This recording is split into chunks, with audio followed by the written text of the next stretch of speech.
Ko je začela ona brati to prijavo, socialna delavka. Aha, je prebrala pred otroci. Ja, je zaznala Lotin fokus, kako ona to posluša in se je ustavila in je rekla, če želite, gre lahko eden ven z njo. Sem rekla, ne. Zdaj smo tukaj, vsi smo mogli priti in vsi bomo to slišali in to se tiče vseh. In pač ne želim, da gre ven, ker je del tega.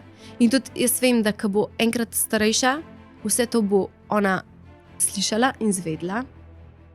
Tudi takrat, kar je slišala, kar si ona to, mislim, zelo mi je pomemben, da čez ta del tega, da koliko razumeta je drugo, ampak ne maram, da bi se stvari prekrivale in naj se soočata s tem. Tudi, kar jaz vedno pravim, to so pač življenjske situacije, ki je pomemben, da se tudi, če je otrok, ki ni lih mogoče tisti trenutek zelo fajn, da se s tem stvarmi ukvarja, ker se ne rab, ampak je pa to življenje. In pač ni vedno vse lepo pa fajn in so določene ovire, ki jih je treba premagati. Tudi jaz sem bila vedno, če bilo ti imela kakršnokoli vprašanje glede tega, tudi kaj je ona videla, da sem jaz pač tak sem se zlomila tam, ker se hitro zlomim in tega ne prekrivam. In sem zaznala recimo Loti, ki je videla, da sem začela tam jokati, ni vedela točno verjetno, zakaj se gre, ampak vedela pa je, da nekaj ni okej. In ona je tisti moment samo prišla k meni,